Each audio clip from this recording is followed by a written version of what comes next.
Aku berdiri di depan gerbang masjid desa itu dengan hati hancur berkeping-keping ketika ayahku menghalangi jalan dengan wajah merah padam. Kamu tidak boleh masuk ke pemakaman ibumu Sinta. Kamu sudah mati bagi kami sejak kamu memilih hidup sebagai lesbian dengan wanita itu, teriaknya suaranya menggema di antara kerumunan tetangga yang menatap kami dengan campuran iba dan jijik. Rani menggenggam tanganku erat seolah takut aku hilang ditelan tanah yang sama dengan ibu yang baru saja dimakamkan. Aku merasa napasku sesak, udara panas Jawa Tengah siang itu terasa lebih berat dari biasanya. Desa kecil dekat Yogyakarta ini dulu rumahku tempat aku dibesarkan dengan lantunan ayat suci setiap subuh dan nasihat ibu tentang pernikahan yang halal. Kini semuanya berubah hanya karena aku berani mencintai Rani, seorang perempuan seperti diriku. Ibu meninggal mendadak 2 hari lalu, serangan jantung katanya. Aku langsung terbang dari Jakarta meninggalkan pekerjaan sebagai guru swasta di sana begitu mendengar kabar dari tetangga. Rani ikut meski aku bilang jangan, tapi dia bersikeras kita hadapi bersama sayang. Kami tiba pagi ini tepat saat jenazah sudah siap dimakamkan. Tapi ayah dan kakakku Budi sudah berdiri di sana seperti penjaga benteng. Ini bukan tempat untuk dosa seperti kalian, kata Budi sambil menatap Rani dengan pandangan penuh dendam. Imam desa Pak Haji Soleh hanya menggeleng pelan, tak berani ikut campur terlalu dalam. Aku mencoba bicara, ayah ini ibu aku anaknya juga. Tapi ayah memotong, anak yang mana? Anak yang sudah menodai nama keluarga. Pulanglah Sinta sebelum orang desa semakin banyak gosip. Air mataku jatuh tanpa bisa ditahan. Aku melihat keranda ibu dari kejauhan, kain putihnya berkibar pelan ditiup angin. Ibu dulu selalu memanggilku putri kesayangan, meski setelah aku cerita tentang Rani 5 tahun lalu matanya penuh kecewaan. Dia tak pernah mengusirku tapi juga tak pernah menerima sepenuhnya. Agama kita Sinta bagaimana nanti di akhirat, kata ibu waktu itu, suaranya pelan tapi menusuk. Kini aku tak bisa bahkan mengucapkan selamat jalan. Rani memeluk pundakku dari samping, kita doakan dari sini saja. Suaranya lembut tapi aku tahu dia juga sakit hati. Kami berdiri di bawah pohon mangga tua sambil mendengar takbir dan doa dari dalam masjid. Tetangga lewat menatap kami, bisik-bisik kasihan Atimah anaknya begitu. Aku merasa seperti penjahat di tanah kelahiranku sendiri. Setelah pemakaman selesai, kerumunan mulai bubar. Ayah dan Budi pulang tanpa menoleh ke arah kami. Aku ingin mengejar tapi kaki seperti terpaku. Mereka masih marah tapi ibu pasti mengerti, bisik Rani. Aku mengangguk meski tak yakin.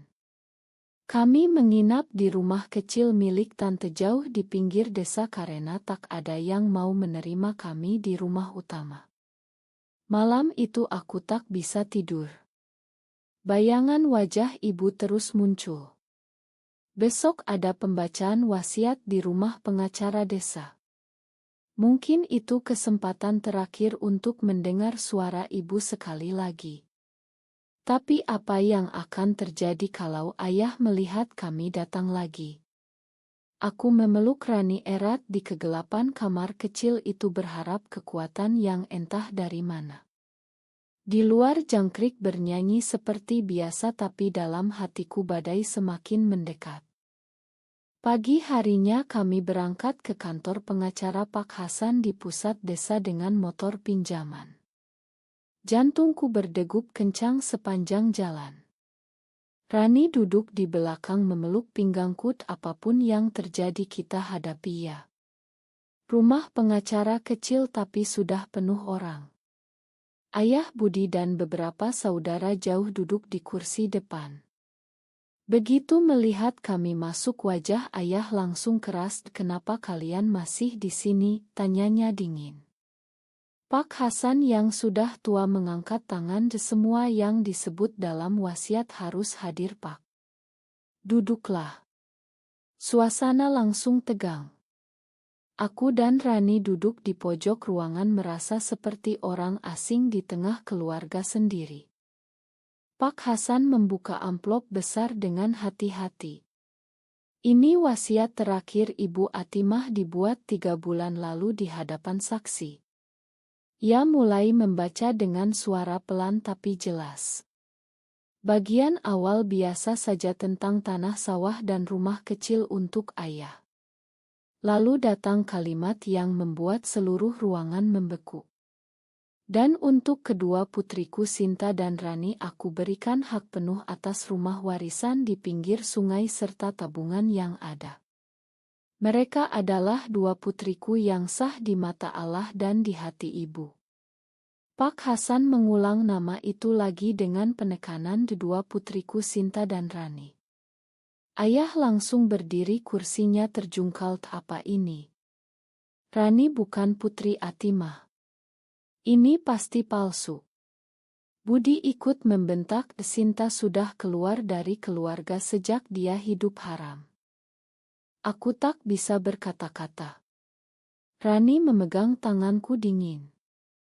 Pak Hasan mengeluarkan surat tambahan tulisan tangan ibu. "Ini surat pribadi untuk kalian semua.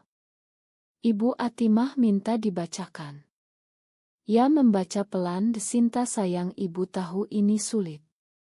Ibu pernah marah besar saat kamu cerita tentang Rani. Tapi setelah berbulan-bulan berdoa dan menangis sendirian, ibu sadar. Cinta kalian bukan dosa yang ibu pikir. Ibu lihat bagaimana Rani menjagamu, bagaimana kalian saling melengkapi. Agama mengajarkan kasih sayang bukan kebencian. Jadi ibu anggap Rani sebagai putri kedua. Makan ibu yang tak berani bilang langsung. Jaga rumah itu untuk ibu ya." Ruangan hening sejenak lalu meledak. Ayah menangis marah. "Atimah, kenapa kamu lakukan ini pada kami?" Budi menatapku penuh dendam. "Kamu puas sekarang, Sinta?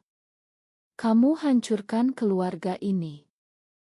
Aku menangis tanpa suara. Ibu yang selama ini aku kira menolakku ternyata menerima dalam diam, tapi penerimaan itu justru membuat luka semakin dalam karena terlambat. Pak Hasan menutup berkas. "Wasiat ini sah secara hukum. Kalian bisa banding tapi butuh waktu lama." Kami keluar dari kantor dengan kepala pusing. Di luar ayah menghadang. "Rumah itu milik keluarga, bukan untuk kalian berdua. Pergi dari desa ini sebelum aku lakukan sesuatu yang ibu tak suka." Aku ingin memeluk ayah tapi dia menepis tanganku. Rani menarikku pelan. "Kita pulang dulu sayang." Sepanjang sore aku duduk di tepi sungai dekat rumah warisan yang kini jadi milik kami berdua. Air mengalir tenang tapi hatiku bergejolak. Apakah ini berkah atau kutukan? Ibu memberi kami rumah tapi mengambil ayah dan saudara selamanya. Rani duduk di sampingku. "Kita bisa jual saja kalau kamu mau. Aku tak butuh apa-apa selain kamu. Tapi aku tahu ini bukan soal uang.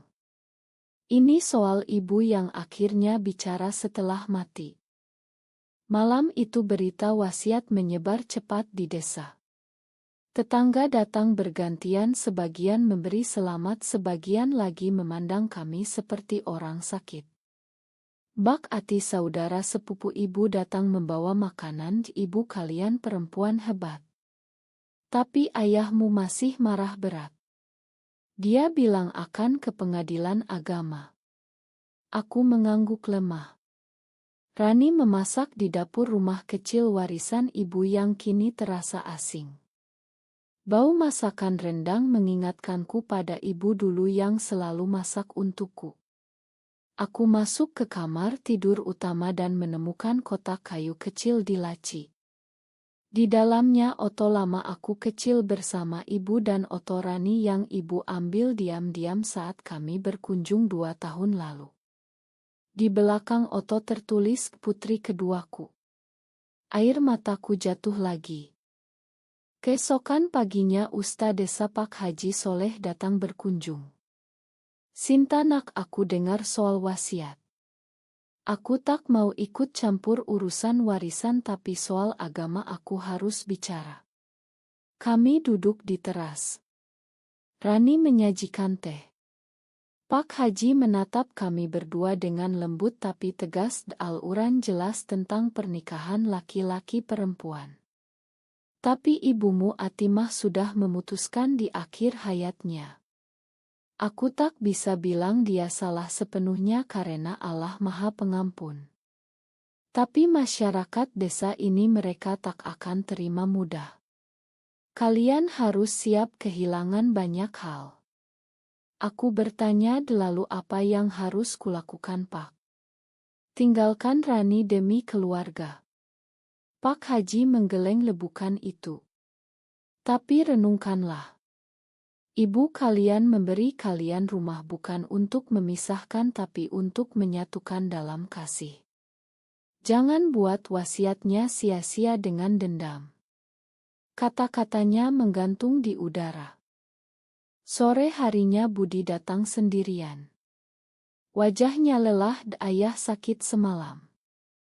Dia tak mau makan karena wasiat itu. Aku merasa bersalah aku tak minta apa-apa Kak. Kalau ayah mau rumah itu aku serahkan. Budi tertawa pahit, kamu pikir gampang. Ibu sudah tulis hitam di atas putih. Kamu dan dia sekarang pemilik sah. Tapi ingat Sinta ini desa. Orang-orang bicara. Anak-anakku tak boleh dekat-dekat dengan kalian. Rani keluar dari dalam Kak Budi aku tak pernah mau merebut apapun. Aku hanya cinta Sinta. Budi menatap Rani lama lalu menghela napas kalian berdua sama-sama perempuan. Bagaimana bisa kalian anggap ini benar? Debat pun dimulai pelan tapi semakin panas. Budi bicara tentang dosa dan neraka aku bicara tentang cinta yang Allah ciptakan.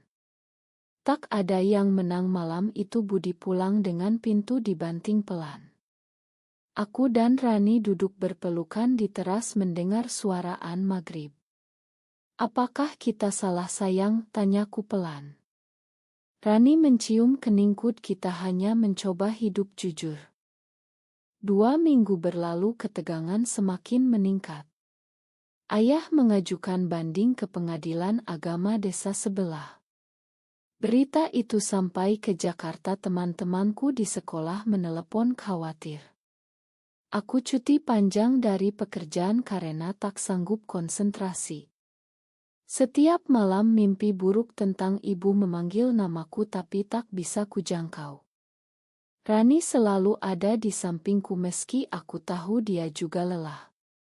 Kami memutuskan membersihkan rumah warisan membersihkan debu dan kenangan. Di lemari pakaian ibu kami menemukan surat-surat lama.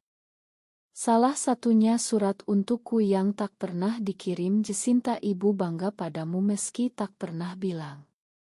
Jaga Rani baik-baik dia anak baik. Kata-kata itu seperti pelukan dari alam lain. Suatu siang Ustaz dari kota datang mengunjungi atas undangan Pak Haji. Namanya Bu Nur. Dia duduk bersama kami bertiga di ruang tamu. Saya di sini bukan untuk menghakimi, tapi untuk bicara dari hati perempuan beragama. Banyak saudari saya yang mengalami hal serupa. Agama melarang perbuatan tapi Allah melihat niat dan kasih sayang. Ibu kalian Atimah melihat kasih sayang itu di kalian berdua. Rani bertanya pelan lalu kenapa keluarga tak bisa terima Bu? Bu Nur tersenyum sedih karena takut. Takut apa kata orang, takut dosa turun ke anak cucu. Tapi ibu kalian berani beda. Dia pilih kasih sayang di akhir hayat. Kata-kata itu membuatku menangis lagi. Malam harinya aku dan Rani duduk di tepi sungai bicara panjang tentang masa depan.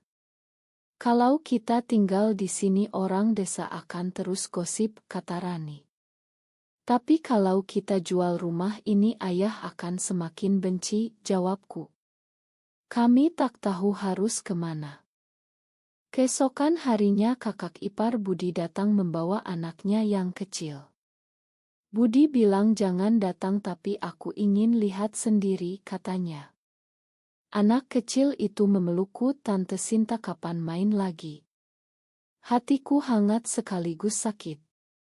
Ibu dulu selalu bilang de keluarga adalah segalanya. Kini keluarga terpecah karena aku. Rani memasak untuk tamu itu dan kami bicara lama tentang ibu. Kakak ipar mengaku Atimah pernah cerita padaku diam-diam. Dia bilang kalau dia mati nanti dia ingin kalian bahagia. Malam itu untuk pertama kalinya setelah lama aku merasa ada harapan kecil. Tapi pagi harinya ayah datang sendiri ke rumah kami. Wajahnya pucat, Sinta, ayah tak mau rumah itu. Tapi ayah tak mau kehilangan kamu juga. Tapi bagaimana caranya? Untuk pertama kalinya ayah bicara tanpa marah. Kami duduk berjam-jam debat lagi tentang agama, tradisi dan cinta. Tak ada jawaban mutlak tapi setidaknya pintu mulai terbuka sedikit. Debat dengan ayah berlangsung berhari-hari. Kadang Budi ikut, kadang Pak Haji dan Bu Nur datang memberi pandangan. Ayah bilang agama kita jelas, Sinta. Tapi ibumu dia ibumu. Aku jawab, ayah aku tak pernah minta ibu ubah wasiat. Aku hanya ingin ayah lihat aku tetap anakmu. Rani diam saja tapi matanya penuh dukungan. Suatu malam ayah menangis di teras. Atimah, kenapa kamu tinggalkan ayah dengan beban ini? Aku peluk ayah untuk pertama kalinya setelah bertahun-tahun. Tak ada kata ma besar tapi air mata sudah cukup. Budi masih keras, aku tak akan panggil Rani adik. Tapi aku tak akan halangi kalian lagi. Itu sudah kemajuan besar di desa seperti ini. Kami memutuskan tak jual rumah. Alih-alih kami renovasi kecil-kecilan jadikan tempat singgah bagi siapa saja yang butuh. Rani mulai mengajar mengaji anak-anak perempuan di belakang rumah sambil tetap menjaga identitas kami. Aku kembali ke Jakarta tapi pulang setiap akhir pekan. Perlahan desa mulai terbiasa meski gosip tak pernah hilang total. Suatu hari Pak Haji berkata, kalian berdua ajarkan desa ini bahwa kasih sayang bisa datang dalam bentuk berbeda. Ibu kalian pasti bangga. Tapi di dalam hatiku masih ada luka. Aku sering duduk di makam ibu bicara sendirian, debu aku terima kehilangan ini. Tapi aku juga terima tanggung jawab atas pilihan ini. Rani selalu menunggu di pinggir makam dengan senyum sabar. Keluarga besar mulai datang lagi pelan-pelan. Bak Ati bawa anak-anaknya main. Ayah mulai makan bersama kami meski masih canggung. Budi suatu hari bilang, mungkin ibu benar. Kalian bahagia itu sudah cukup. Kata-kata itu seperti angin segar. Tapi perjalanan masih panjang. Aku belajar bahwa penerimaan tak datang dari kemenangan tapi dari kehilangan yang kita peluk erat. Kami kehilangan ibu secara isi, kehilangan sebagian keluarga tapi menemukan versi baru dari cinta dan tanggung jawab. Rani memelukku setiap malam, kita sudah cukup, Sinta. Ya, kami sudah cukup. Bulan-bulan berlalu, rumah di pinggir sungai kini ramai dengan tawa anak-anak yang Rani ajari. Ayah sering mampir minum kopi, bicara tentang sawah dan cuaca seolah tak ada masa lalu yang pahit. Budi masih jarang datang, tapi dia kirim Oto anaknya dengan pesan, "Jaga diri kalian." Desa perlahan berubah, tak lagi bisik-bisik di belakang kami. Beberapa tetangga bahkan minta nasihat Rani tentang masalah keluarga mereka sendiri. Aku dan Rani memutuskan tetap tinggal di sini setengah waktu. Jakarta terlalu jauh dari kenangan ibu. Suatu sore di makam ibu aku letakkan bunga liar yang ibu suka. Bu, terima kasih karena mengajarkanku bahwa cinta tak selalu mudah. Aku sudah terima kehilangan ini. Aku sudah ambil tanggung jawab penuh atas pilihan hidupku. Angin berhembus pelan seolah ibu menjawab. Rani berdiri di belakangku, tangannya di pundakku. "Kita pulang ya," katanya lembut. Kami berjalan pulang bergandengan melewati sawah hijau yang dulu jadi tempat bermainku kecil. Aku tahu perjalanan ini belum selesai. Mungkin besok ada tantangan baru dari masyarakat atau dari dalam diri sendiri. Tapi aku tak lagi takut. Karena aku sudah belajar bahwa keputusan yang benar bukan yang tak menyakiti siapapun, tapi yang kita tanggung sepenuh hati. Malam itu di teras rumah warisan ibu kami duduk berdua melihat bintang. Rani bertanya, "Kamu bahagia, Sinta?" Aku jawab, "Lebih dari itu. Aku utuh." Dan di akhir segalanya pertanyaan ini tetap menggantung di udara. Apakah menerima identitas diri dengan segala kehilangan yang menyertainya adalah keputusan yang benar, atau justru pengkhianatan terhadap tradisi dan keluarga yang mencintai kita?